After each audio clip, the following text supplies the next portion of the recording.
নমস্কাৰ এটি বিশেষ বাতৰি লৈ নিউজ নৰ ষ্টুডিঅ'ত মই মুকিবুল হুছেইন যোৰহাট জিলাৰ আয়ুক্ত কাৰ্যালয়ৰ শ্ৰেষ্ঠ কৰ্মচাৰী সৰুপাই দাসলৈ ৰাষ্ট্ৰীয় আন্তঃৰাষ্ট্ৰীয় সন্মান নিউজ নৰ এক বিশেষ প্ৰতিবেদন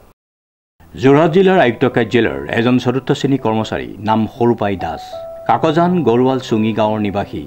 বৰ্তমান ঢেকিয়াখোৱা ইন্দিৰা আদৰ্শ গাঁৱৰ ব্যক্তি সৰুপাই দাসে সামাজিক জীৱনত কামৰ উজ্জ্বল নিদৰ্শন দাঙি ধৰাৰ বাবে 2019 বৰ্ষত যোৰহাট উপায়ুক্ত কাৰ্যালয়ৰ পৰা শ্ৰেষ্ঠ কৰ্মচাৰী বঁটা লাভ কৰে তাৰ উপৰিও বহু অনুষ্ঠান প্ৰতিষ্ঠানৰ পৰা সন্মান বুটলিবলৈ সক্ষম হৈছে উল্লেখ্য যে একশৰণ ভাগৱতী সমাজ অসমৰ যোৰহাট জিলা শাখাৰ পৰা কম কৌশলী মানপত্ৰ অংগবস্ত্ৰৰে জনোৱাৰ লগতে যোৰহাট জিলা অনুসূচিত জাতি ছাত্ৰ সন্থা যুৱ পৰিষদ জাতিৰ পৰিষদ মহিলা সন্মিলন আৰু ত্যাগ শংকৰ মাধৱ গোষ্ঠী ৰংদৈ কৈবত্য বিআৰ আম্বেদকাৰৰ গোষ্ঠী 509 নং গৰুৱাল চুঙি প্ৰাথমিক বিদ্যালয় সঁচা মানৱতা আমাৰ ধৰ্ম অনুষ্ঠানৰ উপৰিও অন্যান্য প্ৰতিষ্ঠানে সমন্বয়পত্ৰ অংগবস্ত্ৰৰে সন্মানিত কৰে আৰু দাসে জীৱনত কষ্টৰ ত্যাগক সন্মান জনাই আহিছে উল্লেখযোগ্য যে দাসে আয়ুক্ত কাৰ্যালয়ত চতুৰ্থ শ্ৰেণীৰ কৰ্মচাৰী হিচাপে যোগদান কৰাৰ আগতেই মীন বিভাগত অবৈতনিকভাৱে চাকৰি জীৱন আগবাঢ়িছিল বিভিন্ন সময়ত চাকৰি জীৱনত কৰ্ম কৰা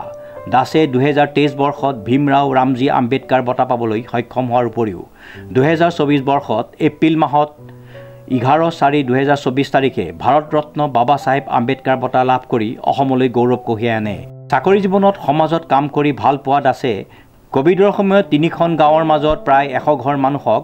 অন্ন যোগান ধৰিছিল নিজৰ দৰমহাৰ টকাৰে আৰু বহু আত্মজনৰ কাষত থাকি সহায় কৰি আহিছে শ্ৰী দাসে ৰাষ্ট্ৰীয় আন্তঃৰাষ্ট্ৰীয় বঁটা লাভ কৰি অসম মাতৃভূমিত জন্মগ্ৰহণ কৰি দেশৰ সমাজৰ জনসাধাৰণৰ সেৱা কৰি যি সন্মান কঢ়িয়াই আনিছে তাৰ কাৰণে ভগৱানক ধন্যবাদ জ্ঞাপন কৰিছে এই সন্মান দেশৰ সন্মান অসমীয়া জাতিৰ সন্মান বুলি গণ্য কৰে আৰু ৰাষ্ট্ৰীয় আন্তঃৰাষ্ট্ৰীয় বঁটা পোৱাৰ বাবে বিভিন্ন অনুষ্ঠান প্ৰতিষ্ঠানে সমৰ্থন জনোৱাৰ লগতে আশীৰ্বাদ কৰিছে আগলৈকে দেশৰ সেৱা সমাজৰ সেৱা ৰাইজৰ মাজত থাকি সহায় আগবঢ়াই নিব বুলি ভগৱানৰ শ্ৰীচৰণত প্ৰাৰ্থনা জনাইছে উৎপল দাসৰ ৰিপৰ্ট নিউজ নাও 24/7